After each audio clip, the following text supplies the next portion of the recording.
ఓం శ్రీ సాయిరామ్. భగవాన్ శ్రీ సత్యసాయిబాబా వారి యొక్క దివ్య శ్రీచరణాలకు హృదయపూర్వక నమస్సుమాంజలు. అహం సత్యబోధక చెన్నై దివ్య జ్ఞాన యజ్ఞము శ్రీ సత్యసాయి దైనందిన ఆధ్యాత్మిక సత్సంగ వేదిక నేటి విశిష్ట కార్యక్రమము రుద్ర ప్రశ్న.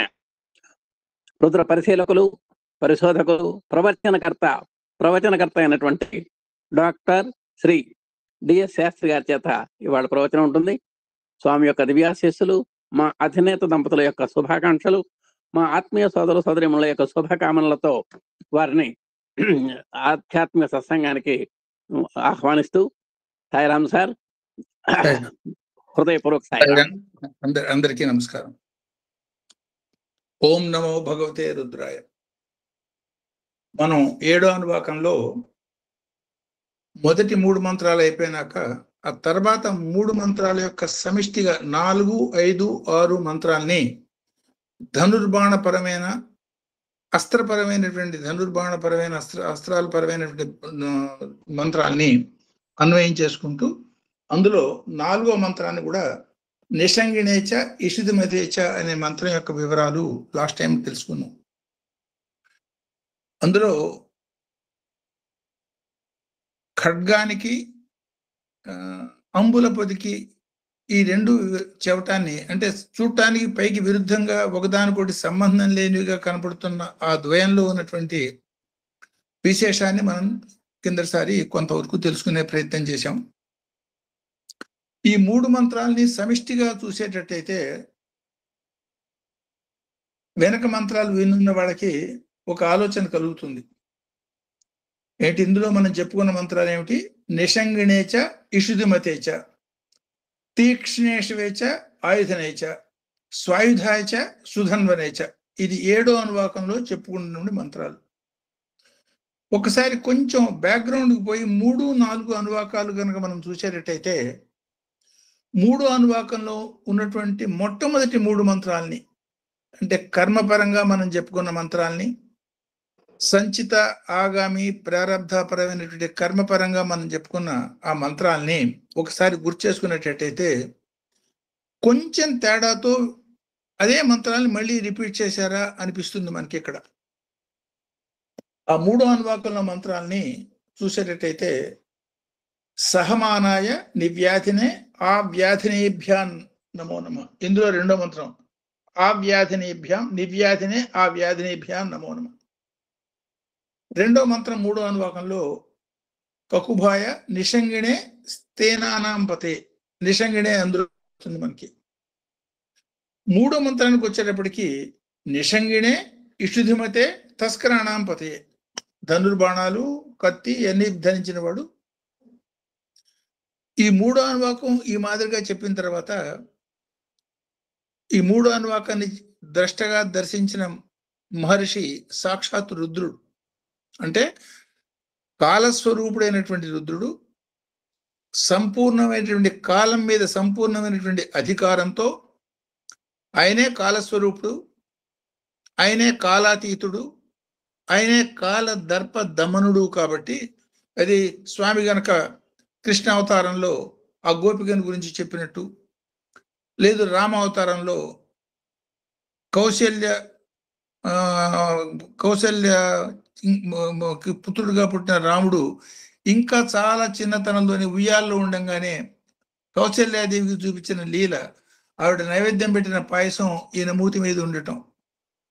సో అవి మనకి ఎక్కడ కనపడనివి, అంటే సాక్షాత్ భగవంతుడు మాత్రమే తెలుసుకోగలిగిన విషయాల పరంగా కాలాన్ని మీద అంత సంపూర్ణమైన అధికారం నుండి కాలస్వరూప రుద్రుడు 3వ అనువాకంలో కాలము, కర్మ, అనుభవం పరంగా చెప్పిన మంత్రాల యొక్క సమన్వయాన్ని 4వ అనువాకంలో దూర్వాస మహర్షి కూడా మళ్ళీ దాన్ని ధృవీకరిస్తూ అదే మంత్రాన్ని కూడడంగా అదే భావంతో ఆ వ్యాధినేభ్యో వివిధ్యంతిభ్యశ్చ ఓ నమః అని చెప్పటం మనం గమనిస్తాం.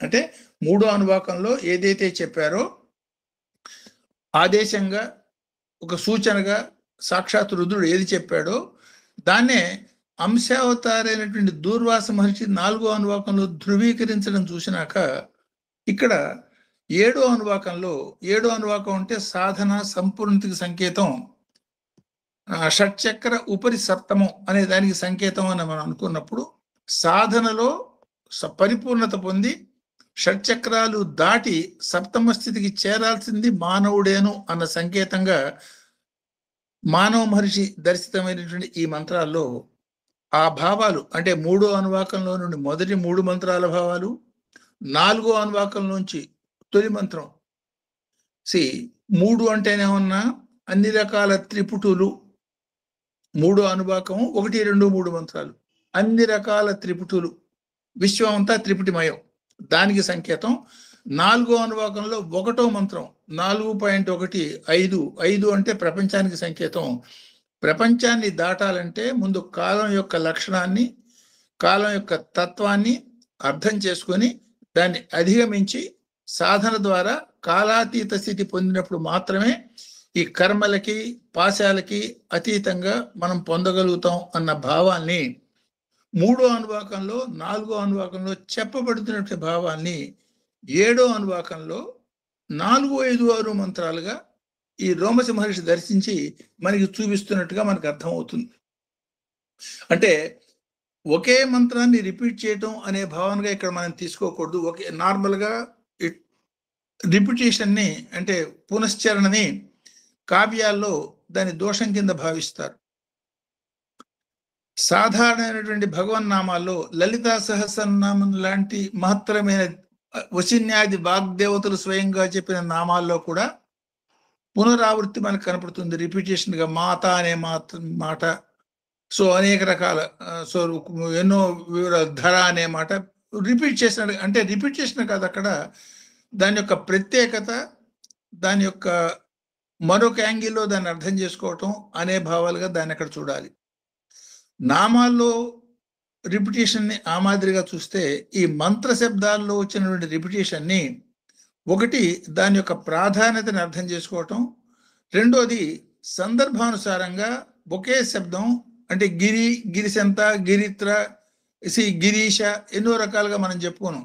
అంటే వాటికి ఎంతో ప్రాధాన్యత ఉన్నటువంటి ఆ గిరితత్వాన్ని అనేక యాంగిల్స్లో చెప్పటంగా దాన్ని అర్థం చేసుకున్నట్టుగానే ఈ నిషంగిణ, ఇషుధమతే అండ్ దెన్ ఖేతి, వీటిని ధనుర్బాణాలని, ఈ ఆయుధాలని అర్థం చేసుకోవాల్సి ఉంటుందనే మాటని ఈ మంత్రాలు మనకి ఇండికేట్ చేస్తున్నట్టుగా అర్థం చేసుకోవచ్చు. అంటే సమిష్టిగా ఆ 3 మంత్రాలు, ఈ 3 మంత్రాలు చూడటంలో ఇంకొక సూచన కూడా మనం ఏం గమనించవచ్చు అంటే 2వ అనువాకంలో ఒక మాట మనం చెప్పుకున్నాం. నమశివాయ అనే పంచాక్షి మహామంత్రాన్ని సాధనాపరంగా మనం సాధన చేసేదానికి ఓం నమశివాయ అనే సాధన చేస్తూ ఉంటాం.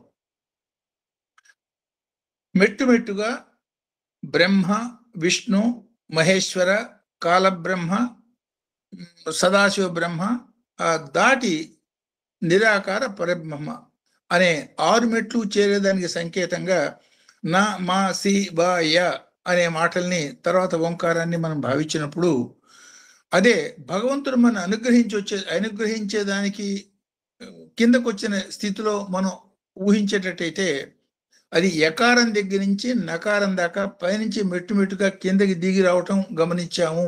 2వ అనువాకంలో 1, 2, 3, 4, 5 ఆ మొదటి 5 మంత్రాల్ని కూడా సాక్షాత్తు పరబ్రహ్మ అత్యంత కరుణతో ఆ నమశివాయ స్వరూపంలో యకారం దగ్గర నుంచి నకారం దాకా, అంటే సదాశివ బ్రహ్మ దగ్గర నుంచి సృష్టికర్త బ్రహ్మ దాకా దిగి వచ్చినట్టుగా మనకు కనపడుతుంది అనే మాట కూడా చెప్పుకున్నాం. సో ఆ లక్షణాన్నే 3వ అనువాకంలో 1, 2, 3 మాదిరిగా మొదటి మంత్రాల్లో చెప్పినటువంటి పరమేశ్వరుడు యొక్క భావనని అర్థం చేసుకుంటూ ఆచరణలో పెట్టేదానికి ప్రయత్నం చేయమన్న సందేశంగా 4వ అనువాకంలో అంశావతారి దూర్వాస మహర్షి చెప్తే 7వ అనువాకంలో ఏ మాదిరి స్థితిలో మనకి అన్వయం అవుతుందో అర్థమవుతుందో ఆ మాట చెప్తూ ఏమిటి అంత మొదటి 3 మంత్రాలు 7వ అనువాకంలో మొదటి 3 మంత్రాలు ఒకసారి గుర్తు చేసుకోండి. దుష్ణవేచ, ప్రిమృషాయచ, సో అందులో భేది నాదం, అంతర్గత నాదం వినాలంటే అయితే స్థిరమైనటువంటి బుద్ధి, దృఢమైనటువంటి మనస్సు, భయపడినటువంటి తత్వం అవన్నీ ఉండి ఈ మాదిరిగా ఉన్నప్పుడు ఏమవుతుందంటూ మళ్ళీ అదే మాటలు చెప్తున్నారు. అంటే సాధనాపరంగా దీన్ని మనం అన్వయం చేసుకున్నప్పుడు ఎంత లోతుగా ఈ అన్వయం మనకు అవుతుందో అనేది ఇండైరెక్ట్ గా వీటిల్లో మనం అర్థం చేసుకోవచ్చు. అట్లా 7వ అనువాకంలో 4వ మంత్రాన్ని అర్థం చేసుకున్న తర్వాత ఈ తీక్ష్ణేషవే ఆయుధనేచ అనే 5వ మంత్రాన్ని ఇవాళ మనం తెలుసుకునే ప్రయత్నం చేద్దాం. ఇక్కడ తీక్ష్ణేషవే అంటున్నారు. ఇప్పటిదాకానేమో ఇషుదుమతే అంటే ఏమిటి, ఖాళీగా ఉన్నటువంటి అంబుల పొది గురించి చెప్పాడు. ఖాళీగా ఉన్న అంబుల పొది వెంటనే ఇమ్మీడియట్ గా తీక్ష్ణేషవే అంటే ఇషు అంటే ధనస్సు బాణం. ఆ బాణం కూడా చాలా తీక్షణమైంది, చాలా శక్తివంతమైంది, ఏమాత్రం గురి తప్పంది, ఖచ్చితంగా లక్ష్యాన్ని ఛేదించే లక్షణాల నుండి బాణంగా తీక్షణమైనటువంటి ఇషువు అనే మాటగా చెప్తున్నారు. సో దీనిలో మొదటి మంత్రం 3వ అనువాకంలో మొదటి మంత్రాన్ని చూడండి. ఆ వ్యాధిని నాంపతి అని చెప్పిన దానిలో ఆ గురి తప్పని బాణాన్ని, అంటే ఇక్కడ రెండో దానిలో చెప్పిన భావాన్ని రుద్ర మంత్రంలో నుండి మొదటి మంత్రం భావంతో మనకి సమన్వయంగా అర్థం చేసుకోవచ్చు. అక్కడేమన్నా కాలపరంగా చెప్పారు 3వ అనువాకంలో. కాలం యొక్క శక్తి అమోఘం అని ఆదిశంకరులు కాలాన్ని గురించి చెప్తూ కాలో గచ్చతి నశ్యత్యాయు యావద్గేహే తిష్టతి వాయు నహి నహి రక్షతి డుక్కురుంకరణే భజ గోవిందం గోవిందం భజ మూఢమతే. ఏమిటి దానిలో అర్థం? ఎంతటి శక్తివంతుడైనా, ఎంతటి విద్వాంసుడైనా, ఎంతటి గొప్పవాడైనా కాలానికి లోబడి కాలం చేత కట్టబడి తీసుకుపోతాడు. కాబట్టి కాలం ఇంకా అనుకూలంగా ఉన్నప్పుడే నీ శ్వాస నిన్ను కాలుడి దగ్గరికి తీసుకుపోకముందే పొందవలసింది పొందు అనే మాటగాను, త్రిమూర్తులు కూడా కాలబద్ధులే అనే మాటని చెప్పినాక కాలస్వరూపుడుగా చెప్పినటువంటి మాటని ఆ కాలాన్ని అధిగమిస్తే కానీ మోక్షం లేదు అని అనుకుంటున్నారు. కాబట్టి కాలాన్ని అధిగమించడం ఎట్లాగూ అనే మాటని, కాలం మన చేతిలో లేదు, దాన్ని వదిలేసేయి, నీ మనసు నీ చేతిలో ఉండి ఉండకుండా ఉన్నది, నీ మనసు నీ చేతిలో ఉండి ఉండకుండా అన్న మనసుని ముందు నువ్వు చేసుకోగలిగేటట్టయితే కాలం నీకు స్వాధీనం అవుతుంది అన్న సంకేతంగా అదే భావాలు ఉన్నటువంటి మంత్రాన్ని ఇక్కడ మనోపరంగా 7వ అనువాకంలో చెప్పటంగా అర్థం చేసుకోవచ్చు. అంటే ఆ తీక్ష్ణేషవే ఏదైతే ఉన్నదో అక్కడ కాలపరంగా చెప్పుకున్న భావాన్ని నీ మనసులోంచి కలుగుతున్నటువంటి భావన నీకు మంచి కానీ చెడు కానీ జరిపే అవకాశం ఉన్నది. కాబట్టి బీ కేర్ఫుల్ అనే మాటని ఈ 7వ అనువాకంలో 5వ మంత్రపరంగా మానవ మహర్షి అయినటువంటి రోమసి మహర్షి చెప్తున్నాడు అని అర్థం చేసుకోవచ్చు. ఈ సందర్భంగానే ఆయన జిడ్డు కృష్ణమూర్తి చెప్పిన మాట బివేర్ యు ఆర్ థింకింగ్. నార్మల్గా బివేర్ డాగ్స్ ఆర్ దేర్ అని పెడతారు, కుక్కలకి జాగ్రత్త, కుక్కలు ఉన్నాయి జాగ్రత్త అన్నట్టుగా. అట ఆలోచిస్తున్నావు సుమా జాగ్రత్త, ఆలోచన కార్యరూపం ధరించే అవకాశం ఉంటుంది. ఆలోచన ఒక గింజ లాంటిది, గింజగా ఉంది, ఏముందిలే ఆఫ్టర్ ఆల్ అనుకోవచ్చు. కానీ ఆ గింజకున్న పొటెన్సీ, దానికి ఉన్న శక్తి ఎంత అంటే ఒక రూపాన్ని ధరించి ఒక మహత్తరమైన వృక్షంగా మారిపోవచ్చు. కాబట్టి జాగ్రత్త. మంచి అయితే సంతోషం, మంచి కాకపోతే ప్రమాదం. కాబట్టి మంచి చెడులకు అతీతం భగవంతుడు. కాబట్టి ఆలోచన మీద నీ అదుపు కనుక సాధించగలిగావా కాలం మీద నీకు అదుపు లభ్యం అవుతుంది అన్న సంకేతాన్ని ఇందులో మనకి ఇండికేట్ చేస్తున్నాడు. దీన్ని 2 స్థాయిల్లో మనం అర్థం చేసుకోవాల్సి ఉంటుంది. ఒకటేమన్నా సమిష్టి అంటే విశ్వపరంగా, ఇంకోటి ఏమన్నా వ్యష్టి సాధనాపరంగా. సమిష్టిగా మనం ఆలోచించినప్పుడు సో విశ్వం అంతా కూడా ఎంటైర్ విశ్వం, అంటే ఈ బాణాలన్నీ పెట్టే అంబుల పొది విశ్వానికి సంకేతం అవుతుంది. వ్యష్టిగా మనం వ్యక్తిగా ఆలోచించినప్పుడు శూన్యరహిత ఆలోచన రహితమైనటువంటి మనస్సు, ఆలోచనతో కూడిన మనస్సు, ఆలోచనలో కూడా తీక్షణమైన బాణంతో ఉన్నటువంటి మనస్సు, అసాధారణమైన బాణం, అనేక రకాల స్థాయిల్లో ఆలోచనలు ఉండే దాన్ని ఇండికేట్ చేస్తున్నట్టుగా దీన్ని అర్థం చేసుకున్నప్పుడు, సో ఆలోచనతో జాగ్రత్త అన్నప్పుడు అంటే మనస్సుని ఖాళీ చేసుకునే ప్రయత్నం చేయటమే సాధన. మిగతాది ఏది కూడా సాధనకి అనుబంధమైన సపోర్టివ్ మెటీరియలే తప్ప యాక్చువల్ నీకు అనుభూతి పొందాలన్నప్పుడు మనస్సు స్థిరమై శూన్యమైనప్పుడు మాత్రమే నువ్వు పొందవలసిన భగవంతుడి యొక్క అనుభూతి లభ్యమవుతుంది అన్న మాటని నిర్ద్వందంగా ఇందులో మనకి చెప్తున్నట్టుగా అనిపిస్తుంది, అర్థమవుతుంది. సో ఈ అంటే వ్యక్తిపరంగా ఆలోచించినప్పుడు అంటే ఏంటి, మనసుతో చేసిన కర్మని మనోకర్మ అంటారు. ఎప్పుడు మనకి ఎగ్జాంపుల్ చెప్పుకుంటాం, ఎంత పెద్ద ప్రయాణమైనా ఒక అడుగుతోనే స్టార్ట్ అవుతుంది. ఆ ఒక అడుగు కూడా మనసులో ముందు మనోకర్మగా స్టార్ట్ అయి తర్వాత బాహ్యకర్మగా రిఫ్లెక్ట్ అవుతుంది. కాబట్టి మనోకర్మ అనేది ఆది కర్మ, శారీరక కర్మ అనేది ఇది రిజల్టెంట్ రియాక్షన్. కాబట్టి ఆది కర్మ పరంగానే తీసుకోవాల్సిన జాగ్రత్త తీసుకో అనే ఇండికేషన్ గా దీన్ని మనం అర్థం చేసుకోవచ్చు.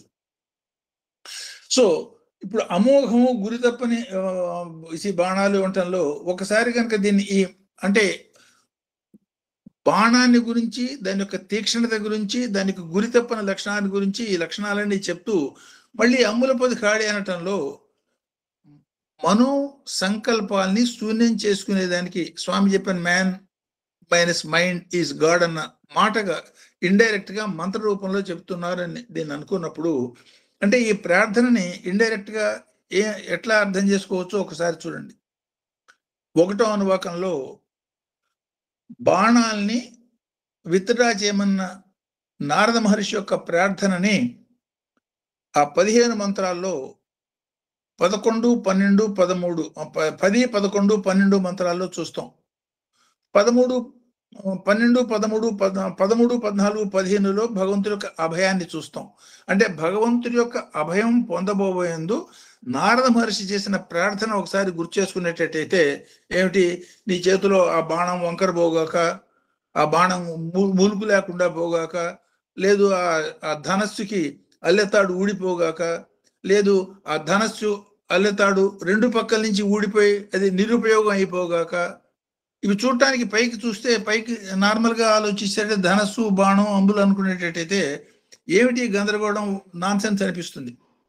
సో దాన్ని జన్మపరంగా, కర్మపరంగా, జన్మపరంగా, విశ్వపరంగా, లేదు మనసు పరంగా, ఆలోచన పరంగా, ఆలోచన రహితమైన మనోపరంగా, అంటే ఒకటి ఏమన్నా విశ్వపరంగా, ఇంకోటి ఏమన్నా వ్యక్తిపరంగా ఆలోచించినప్పుడు నారద మహర్షి కోరుతున్న ప్రార్థన మనం అర్థం చేసుకునేటట్టయితే విశ్వమంతా ఆనందదాయకంగా ఉండాలి, రోగాలు రొప్పులు లేకుండా, గుద్దులాటలు యుద్ధాలు లేకుండా, శాంతి సామరస్యం సౌఖ్యాలతో జగత్తంతా ఉండాలి.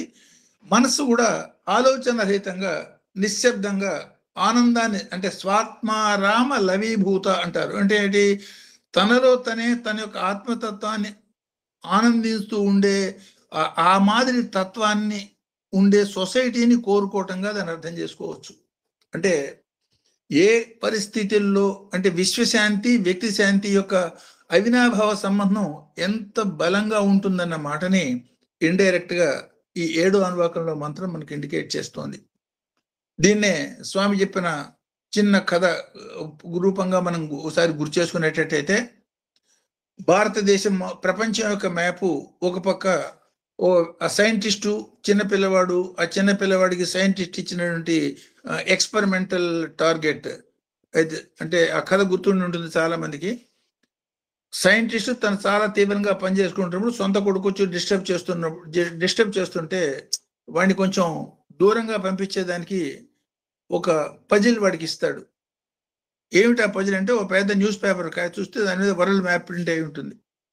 ఆ వరల్డ్ మ్యాప్ ప్రింట్ అయిన న్యూస్ పేపర్ వాడికి ఇచ్చి, ఈ న్యూస్ పేపర్ ఇదిగో నేను ఇదంతా చూపిస్తున్నాను, ఇది ఇండియా, ఇది ఆ దేశాలన్నీ చెప్పి ఎక్స్ప్లెయిన్ చేసి, దాన్ని తుంపులు చేసి ముక్కలుగా చేసి, ఈ ముక్కల్ని నువ్వు కరెక్ట్ గా పెట్టి మళ్ళీ పట్టుకొస్తే అప్పుడు నువ్వు అడిగింది ఇస్తాను. వాడు ఒక గంటలో మొత్తం పని పూర్తి చేసి పట్టుకొస్తాడు.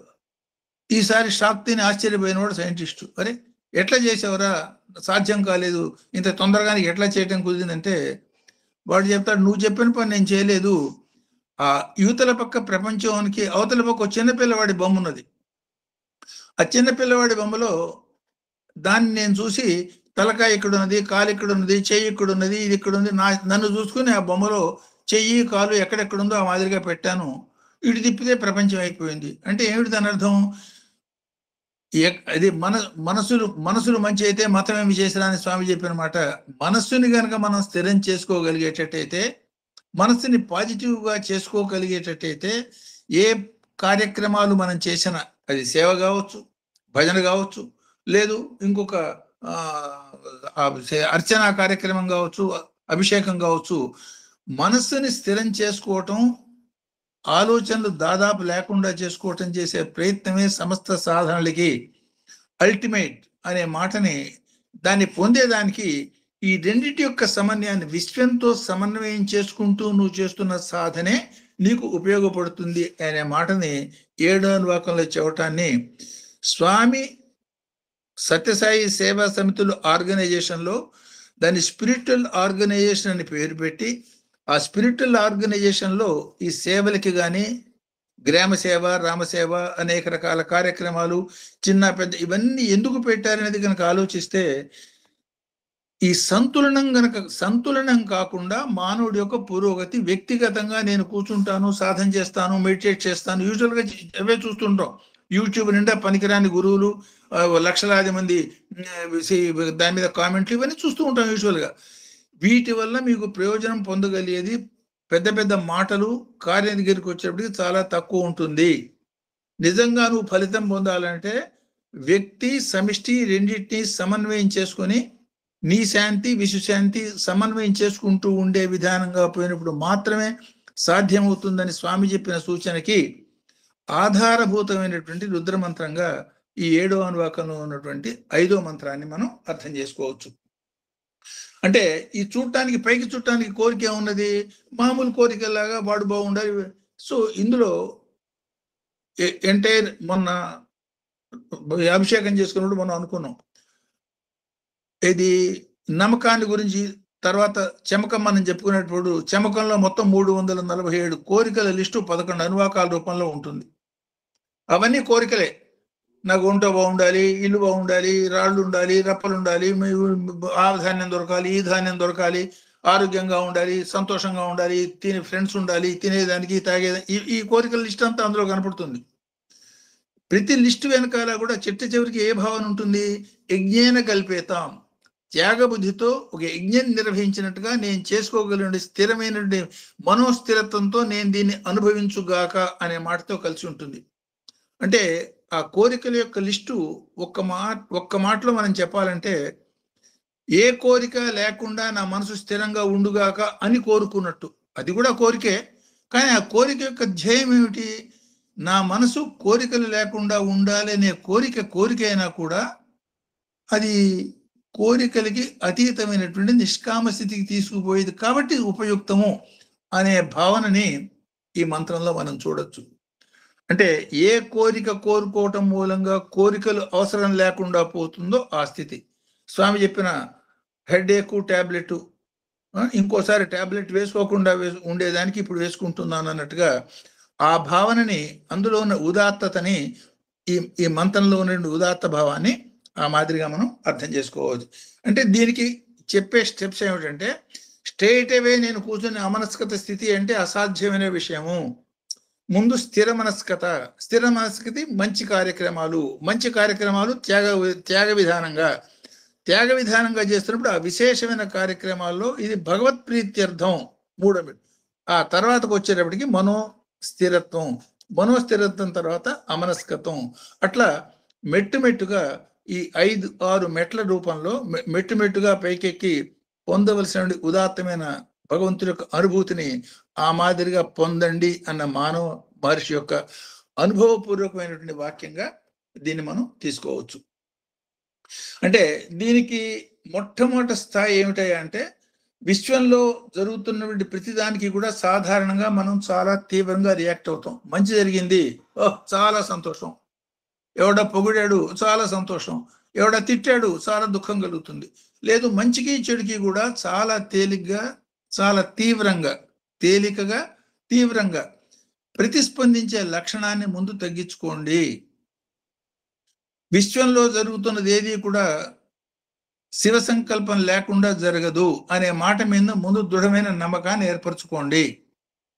దీన్నే పాత రోజుల్లో శివుడాజ్ఞ లేనిది చీమైనా కుట్టదు. చూడటానికి చాలా సింపుల్ గా ఉన్నమాట. అందులో ఉన్నటువంటి తాత్వికత చూసేటట్టయితే ఈ మంత్రం ఆ తాత్వికను మనకి ఇండికేట్ చేస్తోంది అనుకోవచ్చు. అంటే శివ సంకల్పానుసారం సర్వం జరిగింది అనుకోండి, వాడు నాకు సంతోషం కలిగించాలి, శివ సంకల్పానుసారం జరిగింది కాబట్టి there is nothing to greatly elated, వాడి మీద పడిపడి థ్యాంక్స్ చెప్పాల్సింది లేదు, దానికోసం నిన్ను చాలా పొంగిపోవాల్సింది లేదు. వాడేదో నన్ను అవమానం చేశాడు, లేకపోతే కించపరిచాడు, లేకపోతే ఇబ్బంది పెట్టాడు, దానికి అంత కుంగిపోవాల్సింది లేదు. కారణం ఏదో కారణం ఉన్నది, జన్మాంతర కారణం మనకు అర్థం కాలేదు. సో ముందు ఆ మనోస్థితిని సాధించడం నేర్చుకోండి. చాలా సూచనప్రాయంగా స్వామి చెప్పిన మాట ఇక్కడ మనం గుర్తు చేసుకోవచ్చు. తనని గురించే ఎగ్జాంపుల్ గా చెప్తూ, ఎవడన్నా స్వామిది బుట్టతల అన్నాడు. బుట్టతల అంటే ఏమిటి? గూబురుగా జుట్టున్నటువంటి తల.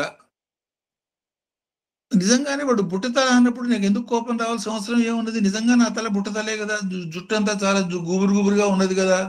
కాబట్టి వాడు సత్యమే చెప్పాడు, నేను కోపం తెచ్చుకోవాల్సిన పని లేదు. ఇంకోటి ఎవడో స్వామిది బట్టతల అన్నాడు. బుట్టతల అంటే కోపం, నిజం కాబట్టి కోపం తెచ్చుకోవాల్సిన పని లేదు. స్వామిది బట్టతల అన్నాడు. బట్టతల నాది, ఇంత గుబురుగా జుట్టు ఉన్నప్పుడు వాడు కళ్ళు కనిపించక బట్టతల అన్నంత మాత్రం నేనెందుకు రియాక్ట్ కావాలి?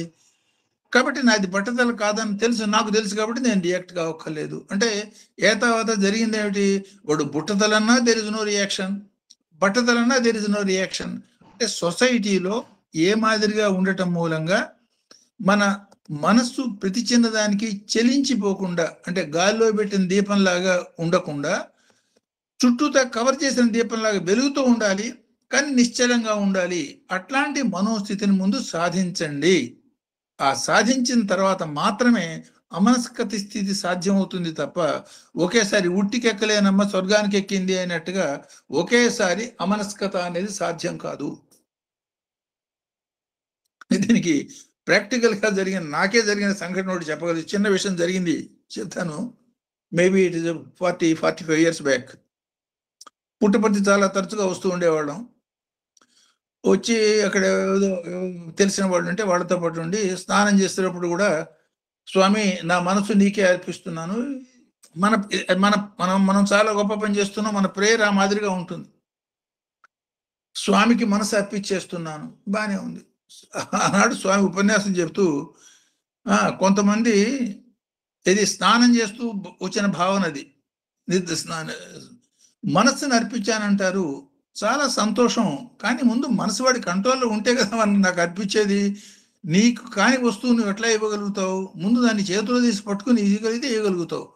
ఒక్కసారి షాక్ కొట్టేంత పని అయింది నాకు. అంటే బాత్రూంలో వచ్చినటువంటి ఆలోచనని స్వామి ఇండైరెక్ట్ గా ఆలోచన మంచిదే, దాన్ని ఆచరించేదానికి ప్రయత్నం చెయ్యి అనే మాటని ఇండికేట్ చేయటంగా, అంటే ఎంత ప్రాక్టికల్ గా లక్షలాది మందిలో కూడా ఎంత పాయింటెడ్ గా స్వామి యొక్క అవతారమూర్తి యొక్క గైడెన్స్ ఉంటుంది అనే పరంగా దీన్ని మనం అర్థం చేసుకోవచ్చు. సాధారణంగా ఫర్ ఎగ్జాంపుల్ దీన్ని గీతా పరంగా మనం ఆలోచించాం అనుకోండి, శివాజ్ఞ లేని శివుడైనా కుట్టదనే మాట అనుకున్నాం. ఎట్లా దీన్ని అర్థం చేసుకోవాలి? ఒక పైనుంచి పోతున్నప్పుడు ఎదురు దెబ్బ తగిలింది, ఓ రాయి కొట్టుకుంది. ఆ రాయి కొట్టుకుని ఎదురు దెబ్బ తగిలి ఇందులో శివాజ్ఞ ఏమిటి? ఈ రాయికి ఏమన్నా శివుడు ఏమన్నా ఆజ్ఞ ఇచ్చి వీడి కాలికి తగులు అని చెప్పాడా? ఎస్, అదే సత్యం. కానీ మనకు ఆలోచన రాదు. ఇప్పుడు 3 రకాల స్థితులు ఈ 3 రకాల స్థాయిలో 3 రకాల సంచిత, ఆగామి, ప్రారబ్ధ కర్మలు, ఈ 3 కూడా అధిభౌతిక, అధిదైవిక, ఆధ్యాత్మిక స్థాయిలో మనిషికి వచ్చే స్థితిని 3వ అనువాకంలో చెప్పిన భావనని ఇండైరెక్ట్ గా ఈ మొత్తాన్ని కూడా నీ మనసు ద్వారా శివ సంకల్పానుసారం జరిగిన కార్యాలుగా యాక్సెప్ట్ చేయడం నేర్చుకున్నప్పుడు మాత్రమే నీ పురోగతి ఉంటుంది అనే మాటని 7వ అనువాకంలో ధృవీకరించడంగా దీన్ని మనం అర్థం చేసుకోవచ్చు. సపోజ్ దీన్ని లౌకిక జీవితంలో గీత మనం చాలా ప్రామాణికంగా తీసుకుని గీత పరంగా చూసేటట్టయితే ఒకసారి చూడండి, గీతలో ఆయన చూపించింది ఏమిటి? విశ్వ విశ్వరూప దర్శనంలో భీష్ముడు, ద్రోణాచార్యుడు వీళ్ళంతా ఆల్రెడీ చచ్చిపోయినట్టే చూపించాడు. అంటే భీష్ముడు, ద్రోణుడు కింద బతుకున్నారు కదా, వాడు యుద్ధం కూడా చేస్తున్నారు చాలా మంది, వాడు చచ్చిపోవటం ఏమిటి అంటే భగవత్ సంకల్పానుసారం జరగబోయేది కాలాన్ని ముందుకు జరిపి చూపించటం. అంటే కాలం తన కంట్రోల్లో ఉంది కాబట్టి ముందుకు జరిపి జరగబోయేదాన్ని చూపించాడు. షిరిడి అవతారంలో ఆ మేక, ఆ ముగ్గురు భక్తులు దాన్ని వధించే ప్రయత్నం చేయటం ఒకసారి గుర్తు చేసుకునేటట్టయితే అందులో నుంచి కూడా మనం అదే ఆ ఇది విశ్వ దురూప దర్శనంలో ఏదైతే చూపించాడో దాన్నే చాలా సింపుల్ గా చాలా సూక్ష్మ రూపంలో షిరిడి అవతారంలో మనకి దర్శనం చూపించాడు అని అనుకోవచ్చు. అంటే ఏమిటి, కాలం యొక్క స్వభావం ఈ మాదిరిగా ఉంటుంది, దాన్ని అధిగమించిపోతే తప్ప నీకు అమృతత్వం అనేది సాధ్యం కాదు. కాబట్టి నీ చేతిలో లేని కాలాన్ని గురించి, జరుగుతున్న దాని గురించి, జరగబోయే దాని గురించి, జరిగిపోయిన దాని గురించి పెట్టుకోకుండా నీ చేతిలో ఉన్న మనస్సుని వాటి మూలంగా అటు ఇటు ఊగిసలాడిపోయే విధానంగా కాకుండా దాన్ని స్థిరం చేసుకునే ప్రయత్నం చెయ్యి అనే మాటని ఆ మాదిరిగా అర్థం చేసుకోవచ్చు. సపోజ్ దీన్నే శాస్త్రీయ దృక్పథంగా కూడా ఒక్కసారి ఆలోచిస్తే మనకి చాలా ఆశ్చర్యం అనిపిస్తుంది. ప్రతి జీవి యొక్క పుట్టుక కారణం ఏమిటి? ఆ తల్లి తండ్రుల యొక్క కలయిక మూలంగా ఆ జీవి పుట్టింది అంటాం. ఒక్కసారి దానిలో ఉన్నటువంటి శాస్త్రీయ భావన చూడండి, ఎవరి సంకల్పంతో జరుగుతోంది అనేది మనకే తెలిసి తెలియకుండా తెలిసినట్టుగా ఉంటుంది.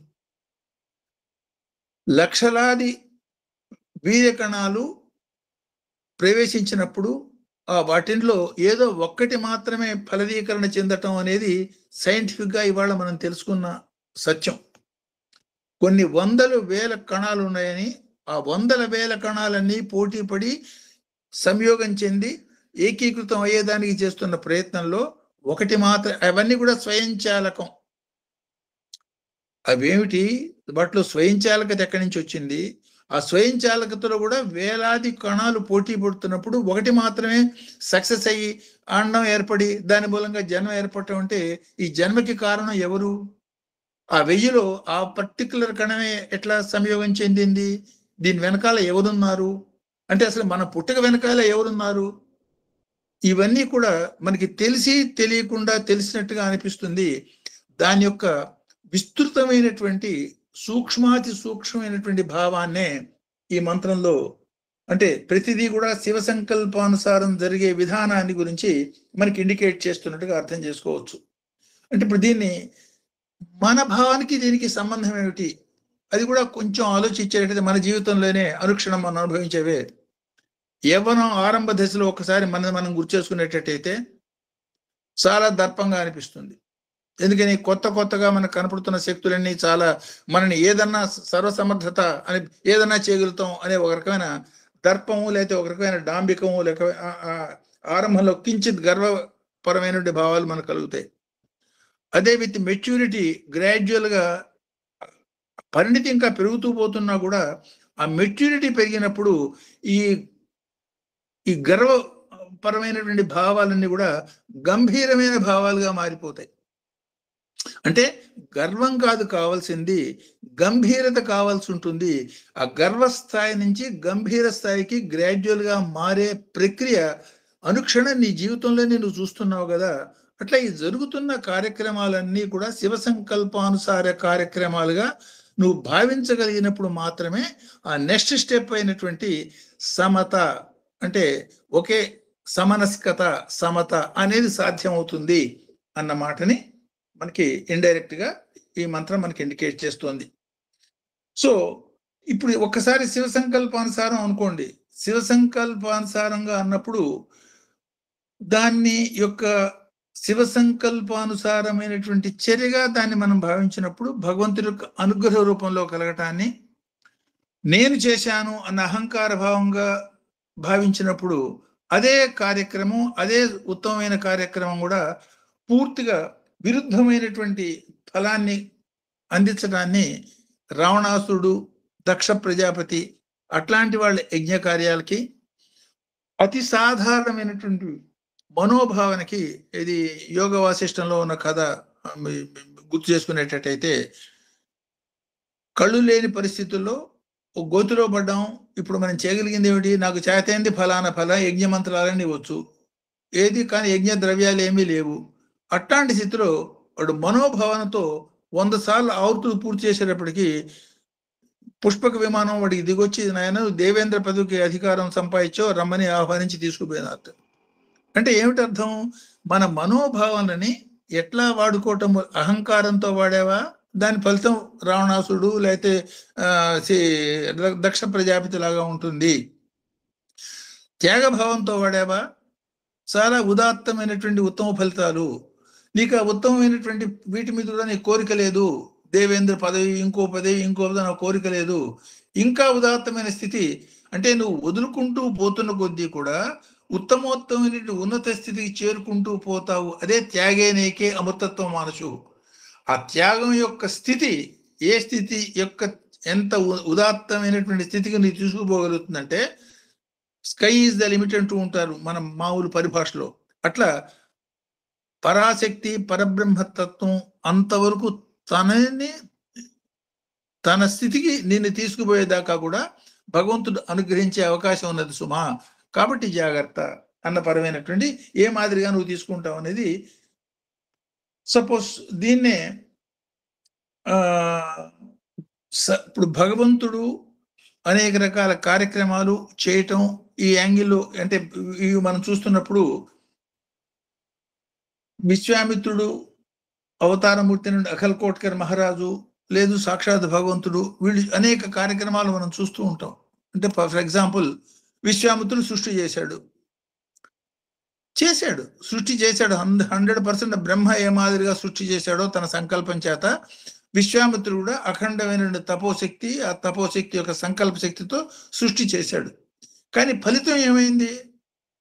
అహంకార జనిత భావన మూలంగా కలిగిన సృష్టి కాబట్టి ఆ సృష్టికి చేసేదానికి అవసరమైన శక్తి మొత్తం ఈయన తపోశక్తిలోంచి పోయి ఈయన తపోభంగం తపోభ్రష్టుడైనాడు. అదే అఖల్ కోట్కర్ మహారాజ్ ఒక సందర్భంలో ఐ థింక్ ఆల్రెడీ చెప్పుంటాను ఒక సందర్భం ఏదో ఎగ్జాంపుల్గా చెప్పుంటాను. ఒక యోగ భక్తుడికి అంటే ఏమిటి అఖల్ కోట్కర్ మహారాజ్ దగ్గర ఒక శిష్యుడు ఉండేవాడు, ఎంతో మంది శిష్యులు ఉండేవాడు. ఆ రోజుల్లో గురు శిష్య సాంప్రదాయం చాలా బలంగా ఉన్న రోజులు అవి. షిరిడి అవతారి కన్నా ముందు అవతారం. సో అఖల్ కోట్కర్ మహారాజ్ మంచి స్వామి చెప్పినట్టుగానే ఇదే అవతారం కాబట్టి బోధలు సేవలు ఇంకో కార్యక్రమం ఇవే మనోపరిణితికి సంబంధించినవి చెప్తూ ఉండేవాళ్ళు. ఆయన ఎన్నడూ కూడా ఏ మాదిరిగా ప్రత్యేకమైనటువంటి శక్తులు లీలలు ఏమీ ఈ శిష్యుడికి ఏం చూపించలే. ఈ శిష్యుడికి ఇంకోటెవడితోనూ స్నేహం కలుగుతుంది, ఇంకో తోటి యోగ సాధక శిష్యుడితో స్నేహం కలుగుతుంది. ఆ మాటల సందర్భంలో కొన్నాళ్ళు పోయినాక వాడి తన గురువు గారి దగ్గరికి తీసుకుపోతాడు. ఆ గురువు గారి దగ్గర తీసుకుపోతే ఆ గురువు గారు మాటల్లో ఎవరు నీ గురువు ఎవరు ఈ మాటలు అఖల్ కోట్కర్ మహారాజ్. సరే ఆ గురువు గారు కించిత్ అహంకారంతో మీ గురుగారు బంగారం చేస్తాడా అని అడుగుతాడు. ఎందుకని? ఈయన బంగారం తయారు చేసేవాడు.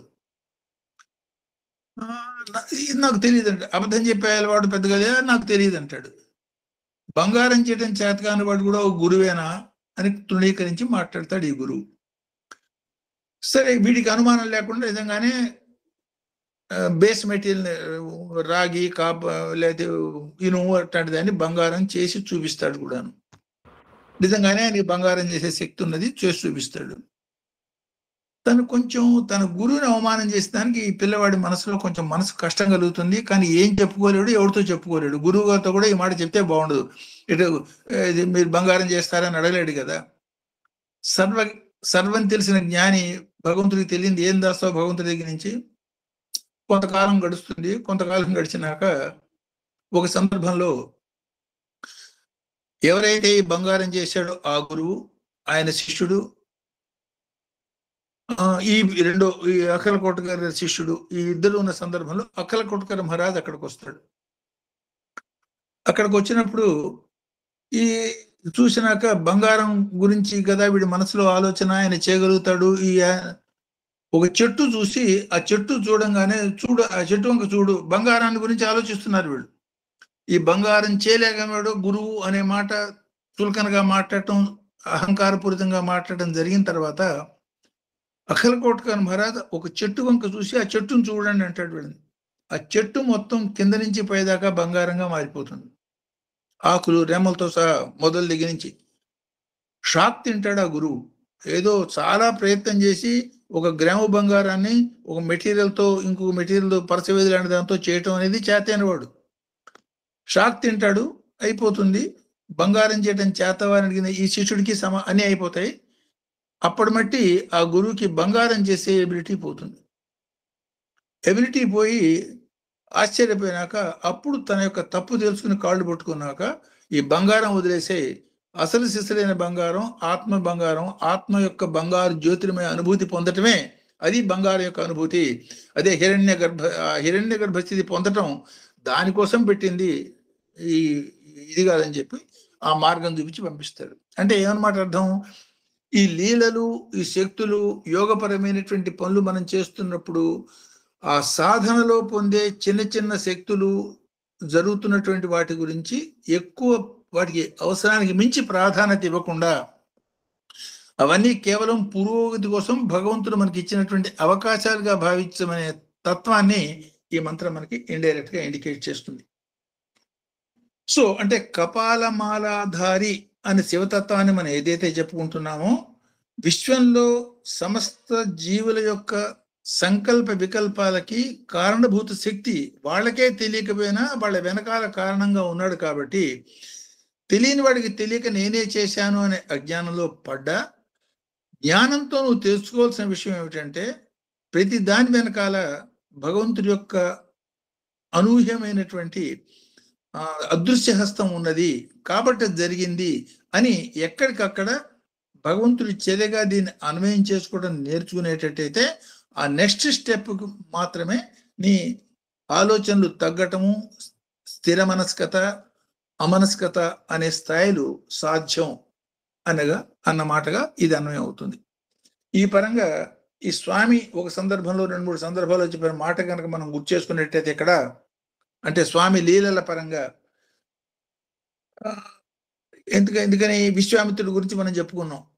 ఆయన సృష్టించాడు, త్రిశంకు స్వర్గం సృష్టించాడు, ఉన్న తపోశక్తి మొత్తం పోయింది, మళ్ళీ జీరోకి వచ్చేసేసాడు.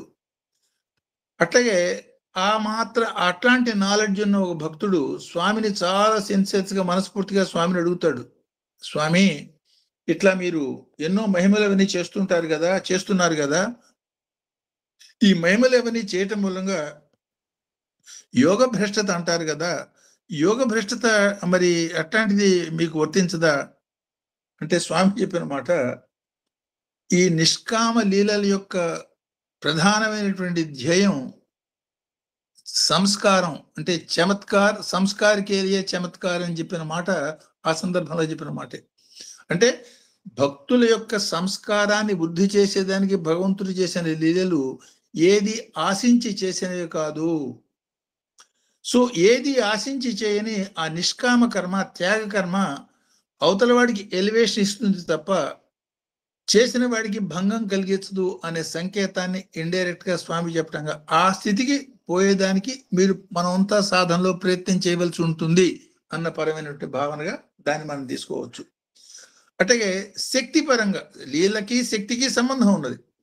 శక్తి పరంగా కూడా స్వామి చెప్పిన మాట, ఇది సైంటిస్టు ఇది న్యూట్రిషన్ సైంటిస్ట్ స్వామిని అడిగిన మాట, స్వామి మీరు తీసుకునే ఆహారం ద్వారా పొందే శక్తికి, మీరు చేస్తున్నటువంటి మీరు శక్తిని మళ్ళీ వ్యక్తం చేస్తున్న అనేక పనులలో ఖర్చు పెట్టే శక్తికి ఎక్కడా పోలిక లేదు. మీరు ఆహారం నుంచి పొందుతున్న శక్తి 10% అయితే ఖర్చు పెడుతున్న శక్తి 1000% ఉన్నది. మీరు ఎట్లా దీన్ని సాధిస్తున్నారు? యోగ శక్తితో ప్రకృతి నుంచి తీసుకుంటున్నారా అంటే పంచభూతాల నుంచి తీసుకుంటున్నారా అన్న మాటకి స్వామి చెప్పిన మాట, పంచభూతాలకి శక్తి నేను ఇస్తున్నాను అంటే ఆ నిష్కామి సంపూర్ణ త్యాగి యొక్క తత్వం సాక్షాత్ నిరాకార పరబ్రహ్మ యొక్క తత్వం అయి ఉంటుంది అన్న పరమైనటువంటి అన్వయం. ఆ స్థితి దాకా మానవుడికి అవకాశం ఉన్నదన్న మాటని 7వ అనువాకంలో ఈ మాదిరిగా దీన్ని చెప్తున్నారు అనుకోవచ్చు. అంటే ఈ శివుడి యొక్క కపాల మాలధారి తత్వాన్ని, లేదు గీతలో కృష్ణుడు వాక్యం అనేటువంటి ఈశ్వర సర్వభూతానం హృద్దేశో అర్జున తిష్టతి అన్న మాటని, లేదు భగవాన్ సత్యసాయిబాబా పరంగా లేకపోతే షిరిడి సాయి పరంగా నేను నీలో నుంచే మాట్లాడుతున్నాను, నేను నీలో నుంచే చూస్తున్నాను కాబట్టి నాకు తెలిసింది. మనలోంచి ఆయన ఎట చూస్తున్నాడు అంటే నీలో ఉన్న ఆత్మ, విశ్వంలో ఉన్న ఆత్మ నేనేను అని చెప్తున్నాడు. ఆ మాటని సంస్కృత పదాల్లో మంత్ర రూపంలో చెప్పకుండా కొలాక్యువల్ లాంగ్వేజ్లో నేను నీలో నుంచే చూస్తున్నాను, నేను నీలోనే ఉన్నాను కదా, నాకు సపరేట్గా నీ హృదయమే నా మందిరం, నాకు సపరేట్గా మందిరం ఎందుకు, సో ఈ ఫోటోలో కాదు నీ మనసులో నీ హృదయంలో దాచుకో, ఇవన్నీ స్వామి మాటలు. అంటే ఎంత ప్రాక్టికల్గా సర్వకాల సర్వావస్థల్లో కూడా విశ్వమంతా నేనేను అన్న విశ్వ విశ్వరూప చైతన్యంలో వాళ్ళు ఉన్నారు. ఆ స్థితి మనం పొందవలసిన అవసరం ఉంటుంది అన్నపరమైనటువంటి అన్వయాన్ని ఇక్కడ దీన్ని మనం అర్థం చేసుకో. అట్లా అన్ని స్వామి సంకల్పం ప్రకారం జరుగుతాయా, భగవత్ సంకల్పం ప్రకారం జరుగుతాయా అనే దానికి కూడా ఆ నేపాల్ సరిహద్దుల్లో ఆ యోగి తపస్సు చేసుకోవడం వెనక చెప్పుకున్న కథ సంఘటన, యాక్చువల్ కథ కాదు, యాక్చువల్ స్వామితో జరిగిన యాక్చువల్ సంఘటన. అది ప్రీ ఇండిపెండెన్స్ పీరియడ్లో నేపాల్లో తపస్సు కోసం ప్రయత్నం చేస్తూ, అంటే తన యొక్క సాధనలో సంపూర్ణత కోసం ఆ యోగ సిద్ధిలో సమాధి స్థితి ప్రయత్నం చేస్తూ అడవిలో సమాధి అయినటువంటి యోగి ఆ ప్రయత్నంలో అప్రయత్నంగా జన్మాంతర సంస్కారమో లేకపోతే ప్రయత్నమో లేకపోతే భగవంతుడి అనుగ్రహం మనకు తెలీదు, ఆయన అడవిలో కూర్చొని సాధన చేస్తున్నాడు, ఆ సాధన ఫలించింది, సమాధిలోకి వెళ్ళిపోయినాడు. అటే ఒక పులి పోవటం, ఆ పోయిన పులి అంటే ఇంకొక బ్రిటిష్ షూటర్ వచ్చి దాన్ని కాల్చటం, ఆ కాల్చిన తర్వాత ఆ పిల్లవాడిని మర్నాడు వాడికి కల్లో స్వామి కనిపించి పులిని అయితే కాల్చావు బాగానే ఉంది, ఆ పులి యొక్క పిల్లలు ఆకలికి అల్లలాడుతున్నాయంటే పోయి చూడమంటే ఆశ్చర్యపోతాడు. ఈ ఆకారం ఏమిటి, ఎవరైనా ఎన్నడూ పరిచయం లేదు, ఈయన ఎక్కడ వచ్చి నా కల్లో కనిపించాడు అని ఆశ్చర్యపోతాడు. అసలు చెప్పిన మాట నిజమో కాదో కనుక్కుందామని పోయి చూస్తే నిజంగానే ఆ పులి 2 పిల్లలు కనపడతాయి. ఆ పులి పిల్లల్ని రెండింటిని జూలో అప్పగించిన తర్వాత ఎవరి ఆకారం అని వాకప్ చేసి విషయం తెలుసుకుని ఒక సంవత్సరం కొంతకాలం తర్వాత అతను పుట్టుబడితే వచ్చి స్వామి యొక్క మహిమకి దేనికి ఆకర్షింపబడి ఆ పులి చర్మాన్ని కూడా స్వామికే సమర్పించుకొని తన జీవిత విధానాన్ని మార్చుకుని అదొక సంఘటన. ఇంకో కొంతకాలం పోయినాక, అంటే ఈ సమాధి పొందిన యోగి ఈయన సమాధిలోకి పోవటం, ఆ చుట్టూతో జనం చేరటం, సో చాలా గొప్పవాడివి ఈయన మహానుభావుడు అంటాం, ఈయనకి కొంతమంది శిష్యులు, రాజులు దర్బార్కి పిలవటం, ప్రజలంతా బ్రహ్మరథం పడటం, ఇట్లా 2-3 సంవత్సరాలు జరిగిన తర్వాత ఈయన పుట్టపర్తి వచ్చి స్వామి ఇంటర్వ్యూ రూమ్లో 2-3 ఏళ్ల క్రితం జరిగిన ఆ సంఘటన గుర్చేసి కోపడితే అప్పుడు జ్ఞానోదయం అవుతుంది. ఎందుకంటే ఆ జన్మాంతర సంస్కారం ఉంది కాబట్టి వెంటనే సరే స్వామి తర్వాత అక్షయ పాత్ర సృష్టించడం, వీళ్ళ నరనారాయణ గురికి కలిసి పంపి ఈ సంఘటనలన్నీ, అంటే వీటన్నిటి వెనకాల మనం కనుక చూసేటట్టయితే పైకి చూడటానికి అనేక రకాలుగా తుంపులుగా జరుగుతున్నటువంటి సంఘటనల వెనకాల అదృశ్యంగా భగవత్ సంకల్పం ఉంటుంది. దాన్ని మనం దర్శించగలగటం అనేది గొప్ప అదృష్టము. దీనికి కూడా స్వామి చెప్పిన మాటే మనం గుర్తు చేసుకోవచ్చు. అదృష్టం అంటూ ఉంటారు, ఏది దృష్టము ఏది అదృష్టము ఆలోచించుకోండి. అదృష్టం అంటే మనం ఏమనుకుంటాం, లక్కీగా లాటరీ తగిలింది, ఎంత గొప్ప అదృష్టవంతుడు, లక్కీ ఫెలో, అది కొంత ధనం కలిగింది తప్ప నిజమైన అదృష్టం ఏమిటంటే మిగతా వాళ్ళు చూడలేని దాన్ని నువ్వు దృష్టం అంటే చూడగలగటం, అదృష్టం అంటే చూడలేకపోవటం. మిగతా వాడు చూడలేకపోయింది నువ్వు చూడగలగటం, అంటే విశ్వంలో వాడికి తోచిన పని వాడు చేస్తున్నాడని మనకు అనిపిస్తూ ఉంటుంది, అనేది దృష్టం. ఎవడికి తోచిన పని వాడు చేస్తూ ఉంటాడు, వాడు చేస్తున్న పని వాడు చేస్తున్నాడని మనం అనుకుంటున్నాం, అది దృష్టం. వాడు కాదు చేస్తున్నది, వాడి వెనకాల అదృశ్య శక్తిగా భగవంతుడు వాడి చేత ఆ పని చేయిస్తున్నాడు అన్న భావం కలగటం అనేది అదృష్టం. అట్లా ఈ దుష్ట ప్రపంచంలో, కంటికి కనపడుతున్నటువంటి ఈ ప్రపంచంలో అదృశ్యంగా ఉన్నటువంటి శక్తిని చూడగలగటం అదృష్టం. కాబట్టి దానికోసం ప్రయత్నం చేయండి.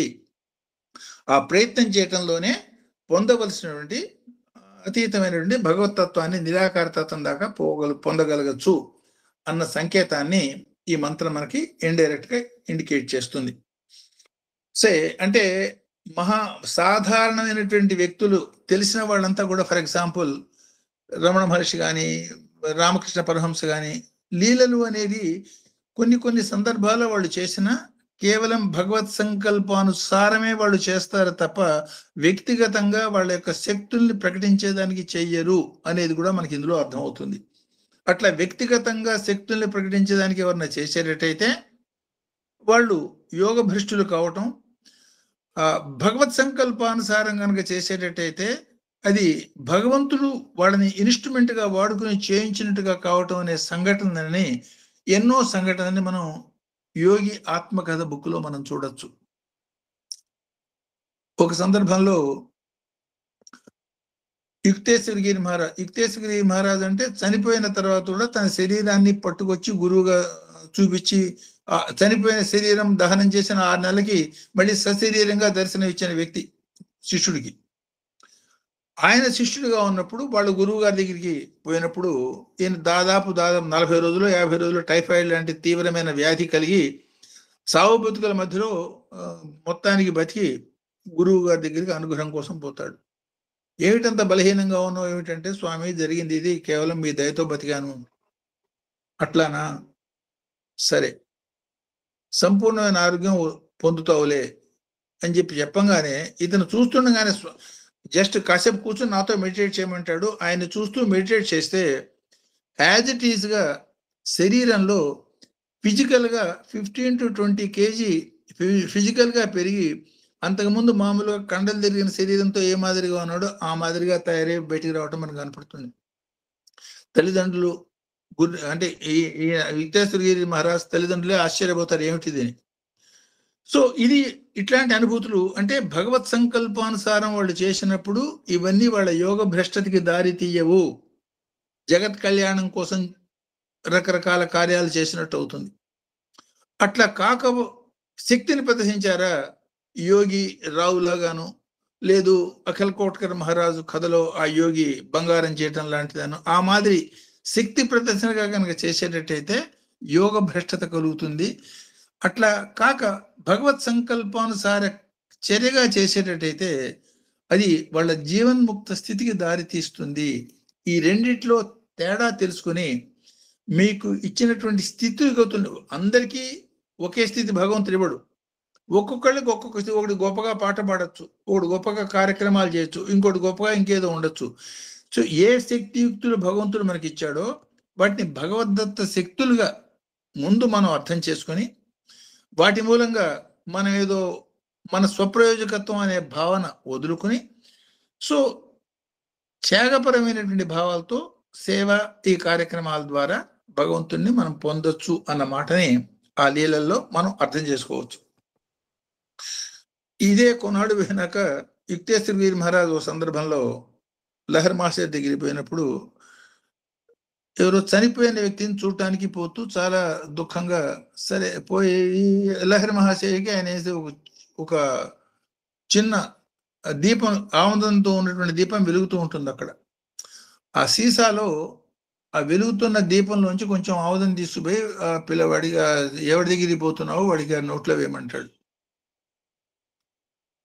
ఆల్రెడీ చనిపోయి ఉంటాడు. ఈయన ఏం చేస్తాడో నిజంగానే గురువు గారు చెప్పిన మాట, ఆ వెలుగుతున్న దీపం దగ్గర నుంచి కొంచెం ఆయిల్ తీసుకుని ఆ పోతున్న వ్యక్తి, చనిపోయిన వ్యక్తి నోట్లో వేస్తే వాడు బతికి కూర్చుంటాడు. అంటే చనిపోయిన వాడిని బతికిచ్చాడు, నేను బతికిచ్చాను అనుకునేటట్టయితే అది ఈయన అకౌంటు, మళ్ళీ లేనిపోయి ఇవన్నీ. అంటే భగవత్ సంకల్పానుసారం మహాయోగులు కూడా ఎన్నో లీలలు చేయటం అనేది జరుగుతూ ఉంటుంది. కాబట్టి ఈ లీలల యొక్క ప్రాధాన్యాన్ని సంస్కారం మనలో వృద్ధి పొందేదానికి అన్న భావనగా తీసుకోవాల్సిందే తప్ప, లీల అనేది ఒక గొప్పతనానికి ప్రతీకగా తీసుకోవటం అనేది తగదు. దాని మూలంగా ఇబ్బంది కలుగుతుంది అన్న సంకేతాన్ని, ఆ సూచనని ఈ మంత్రం మనకి ఇండికేట్ చేస్తుంది. ఇంకొక సంఘటన మనం చూసేటట్టయితే అదే యోగి ఆటోబయోగ్రఫీ యోగిలో ఎట్లా ఈ అంటే పైకి ఎవడి సంకల్పం వాడిది అన్నట్టుగా ప్రపంచం అంతా నడుస్తోంది. అట్లాంటి వాటి వెనకాల భగవంతుడి యొక్క సంకల్పం ఎట్లా ఉండి నడిపిస్తుంది. ఎట్లా అర్జునుడు బాణం వేసేటప్పుడు వాడి పేరేమి శిఖండిని కొట్టేదానికి ప్రయత్నం చేస్తున్నప్పుడు ఆ శిఖండిని అడ్డం పెట్టుకుని బాణం వేస్తాడు. శిఖండి బాణంతో పాటు పోయి తగులుతుంది. పైకి చూడటానికి శిఖండి బాణం లాగా ఉంటుంది, యాక్చువల్ గా వెనకాల బాణం అర్జునుడి బాణం.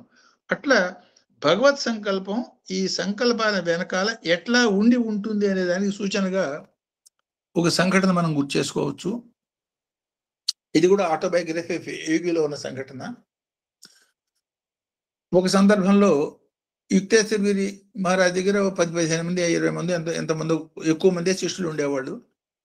వాళ్ళలో ప్రధానమైన వాడు యోగానంద. యోగానంద కన్నా సీనియర్స్ కూడా ఉండేవాళ్ళు. అందులో ఒకతనికి ఆశ్రమం మొత్తం ఇన్ఛార్జి, కేర్ టేకరు అట్లాంటి స్థితి. సో ఒక సందర్భంలో శిష్యులతో కలిపి అందరూ బయటికి పోయేటప్పుడు ఆ శిష్యుడు కొంచెం అశ్రద్ధగా వెనక డోరు తలుపు వేయటం మర్చిపోతాడు. మర్చిపోయి ముందు తలుపు తాళం వేసేసి, ఆశ్రమానికి ముందు ఒక ప్రధానమైన ద్వారం, వెనకాలే ఉన్న ఒక చిన్న ద్వారం, మామూలు ద్వారం ఉంటుంది. కానీ వెనకాల ద్వారం మర్చిపోయి ఫ్రంట్ ద్వారం మాత్రం లాక్ చేసి వచ్చేస్తాడు.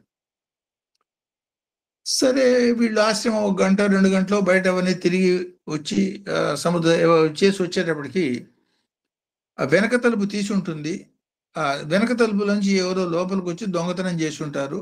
ఆ దొంగతనం కూడా అక్కడ ఎన్నో వస్తువులు ఉంటే అన్ని వస్తువుల్లోనూ 2 గోబీ క్యాలీఫ్లవర్స్ లో 1 క్యాలీఫ్లవర్ పోతుంది. అక్కడ 2 క్యాలీఫ్లవర్స్ అక్కడ ఉంటే ఊడిపోతుంది.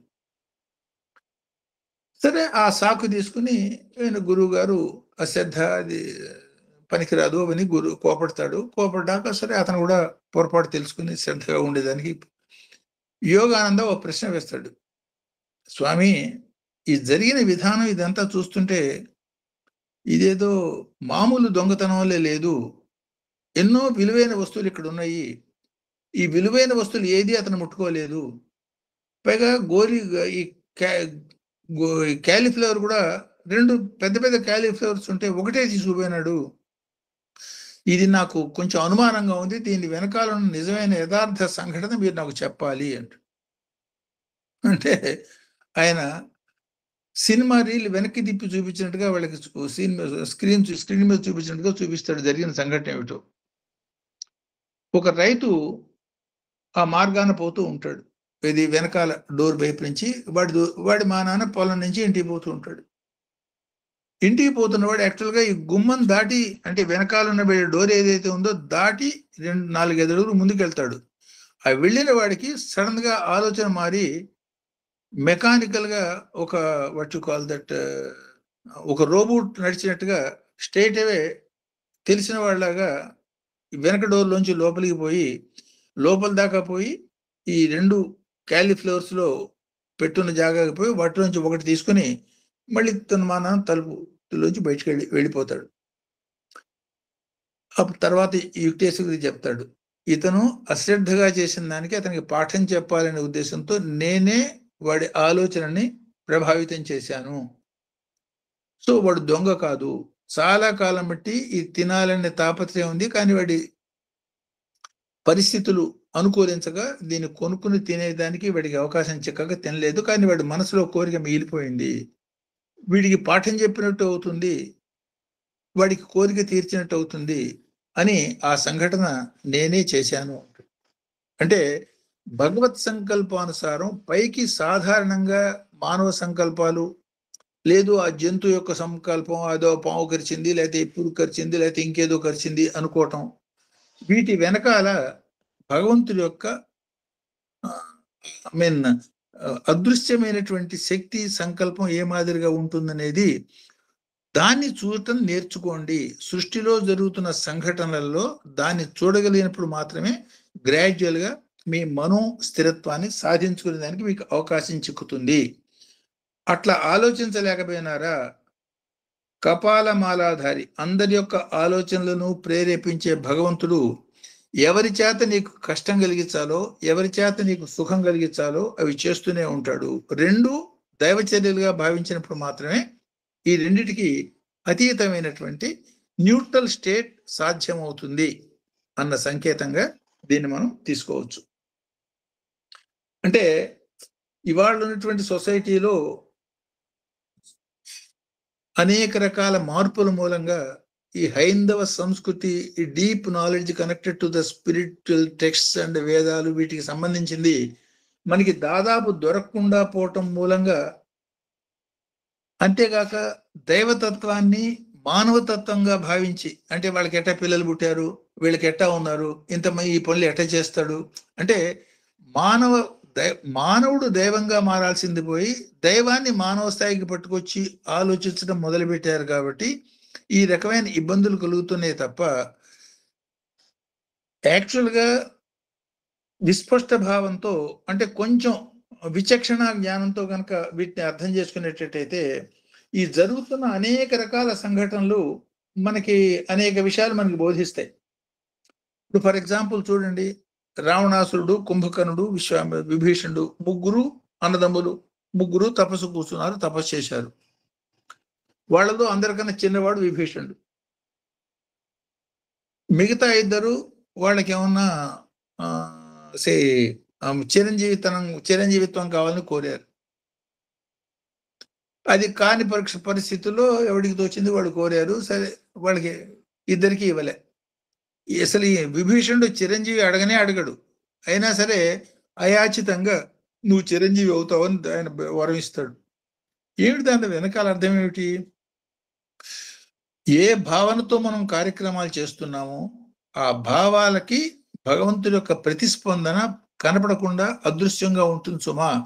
కాబట్టి స్వామి చెప్పిన మాటలు, వేప గింజ పెడితే వేప మొక్క ఏమొస్తుంది, మామిడి గింజ పెడితే మామిడి మొక్కే వస్తుంది.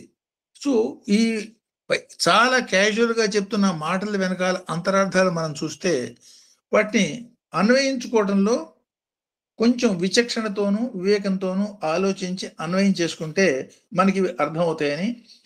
సో ధర్మపరంగా జరుగుతున్న కార్యక్రమాలు కొంచెం ఆలస్యంగా రిజల్ట్ ఇవ్వచ్చు. అధర్మంతో చేసినవి వెంటనే ఫలితం ఇచ్చినట్టుగా కనిపించవచ్చు. కానీ ధర్మపరమైనటువంటివే లాంగ్ స్టాండింగ్ లో నిలుస్తాయి, మిగతావన్నీ నశించిపోతాయి అన్న మాటను కూడా ఇండైరెక్ట్ గా ఈ మంత్రం మనకి ఇండికేట్ చేస్తుంది. అంటే స్వామి చెప్పే ఎగ్జాంపుల్, ఇప్పుడు సపోజ్ ఒక ఉల్క పైనుంచి కింద పడుతూ ఉంటుంది, బ్రహ్మాండంగా వెలిగి 5 నిమిషాల్లో మన కళ్ళ ముందే పూర్తిగా నశించిపోతుంది. అదే సూర్యకిరణాలు చూడండి, త్యాగభావంతో విశ్వం యొక్క జాగ్రత్త కోసం అనుక్షణం వెలుగుతున్నటువంటి సూర్యకిరణాలు విశ్వం మొత్తాన్ని చైతన్యవంతం చేస్తున్నాయి. ఆయన్ని భగవంతుడిగా చేసినవి. ఆ అవతారం అయిపోయినా కూడా నెక్స్ట్ అవతారం వచ్చేది అంతకన్నా ఉత్తమమైన వస్తుంది, కానీ తక్కువది కాదు. ఈ రాలిపోతున్న ఉల్క పరంగా అది కాంతి వెదజల్లుతోంది. కానీ ఆ కాంతి వెదజల్లటంలో అహంకారపూరితంగా తన యొక్క శక్తిని నాశనం చేసుకుంటూ బ్రైట్గా కనపడుతున్నది తప్ప అది జ్యోతిర్మయ పురోగమ భావన కాదు. సో జ్యోతిర్మయత్వంతో పాటు పురోగమ భావాన్ని కలిపి మీరు సాధన చేసినప్పుడే స్వామి జ్యోతి ధ్యానం చెప్తారు మనకి.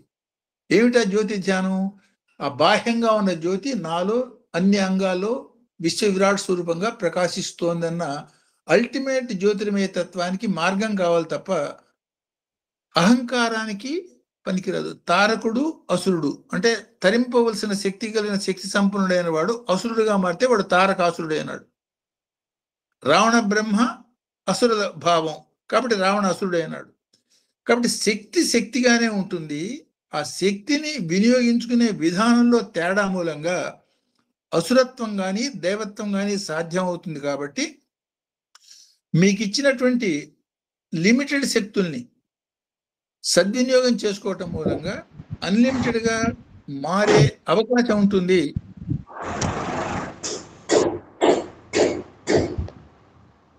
ఈ మార్గంలో మీరు ప్రయాణం చేస్తున్నప్పుడు అహంకార మమకారాలకి చోటివ్వకుండా త్యాగభావంతో కనుక వాటిని పెంచుకుంటూ పోయేటట్టయితే ఆ సూర్యుడి యొక్క స్థితి పరబ్రహ్మ యొక్క స్థితి దాకా అవకాశం ఉంటుంది. లేకపోతే ఉల్కలాగా పతనమైపోతారు అన్న సంకేతాన్ని కూడా, అంటే యోగపరంగా సాధనాపరంగా చేస్తున్నటువంటి వచ్చే శక్తుల పరమైనటువంటి జాగ్రత్తని ఈ మంత్రం మనకి తీక్షణేషవే అనే దానిలో ఇండికేట్ చేస్తోంది.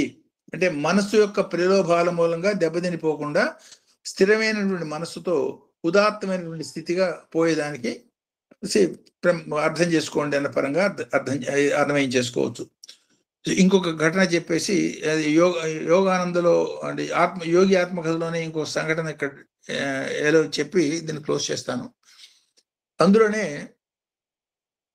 ఈ యోగ భ్రష్ట చర్యలు ఎట్లా ఉంటాయనే దానికి జన్మాంతర సంస్కారం మూలంగా కొన్ని కొన్ని సంస్కారాలు మనకి అవ్వచ్చు.